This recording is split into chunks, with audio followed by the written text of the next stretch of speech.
My husband suddenly filed for divorce, saying that I was a useless wife, and left me for a younger mistress. He was sure I wouldn't make it without him. I just smiled. Now he calls me 20 times a day. My husband James of 15 years handed me divorce papers yesterday, calling me a useless wife before telling me he's moving in with his mistress. He was so confident I'd fall apart without him. I'm still in shock, but I need to get this off my chest. I should have seen it coming. Looking back, the signs were there, but you never want to believe the person you've built your whole life with could change so drastically. Or maybe they were always like that, and you just didn't want to see it. It started with small things. James got really into fitness about 8 months ago, started going to F45 every morning at 5 a.m., bought all new clothes from Lululemon, and was constantly checking his Apple Watch stats. I was happy for him. We're not getting any younger, and health is important. He even got me a Peloton for Christmas, though he made sure to remind me every week how much it cost, and how I barely used it. Then came the late nights at work, the weird texts he'd quickly hide when I walked by, the new cologne from Sephora that he got as a free sample. He started making comments about how I should put more effort into my appearance, suggesting I try those viral skincare products from TikTok or get Botox like everyone else. Mind you, I take care of myself just fine. I'm just not interested in dropping hundreds on La Mer creams or whatever's trending on Instagram. Yesterday I was folding laundry when I found a receipt from Tiffany & Co. in his pocket.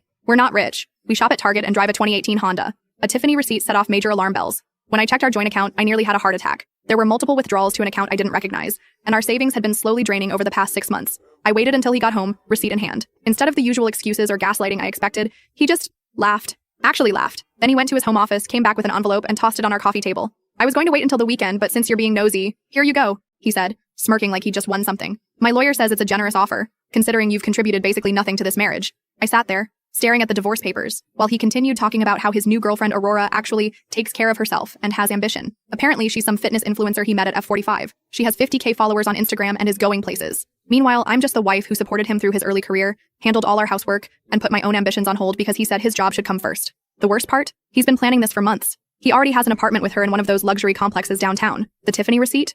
A promise ring. He actually used our joint savings to buy his mistress jewelry. Let's be realistic, he said. You can barely work the Netflix app without my help. You'll be calling me within a week, begging to work things out. I'm actually doing you a favor, teaching you to finally grow up. I didn't cry. I didn't scream. I just sat there, watching him pack his suitcase with all his expensive new clothes. He took his iPad, his gaming console, and even the good coffee maker. Left me with the cheap. After he left, I opened my laptop and started going through our accounts. Found out he's been moving money around since January. Discovered credit card statements for restaurants and hotels I never knew about. Even found a Venmo history that made me sick to my stomach. I called my sister Vivian and she came right over. We stayed up all night, going through papers and making lists. This morning, I called in sick to work and made an appointment with a divorce attorney. I also froze our joint credit cards. Something I learned was possible from a random TikTok video, ironically. It's been 24 hours. My phone shows 23 missed calls from him. The first voicemail was angry. The second was threatening. By the 10th, he was practically begging me to talk about this rationally. I can't tell you what I did next in this short video. Full story on the channel, link below.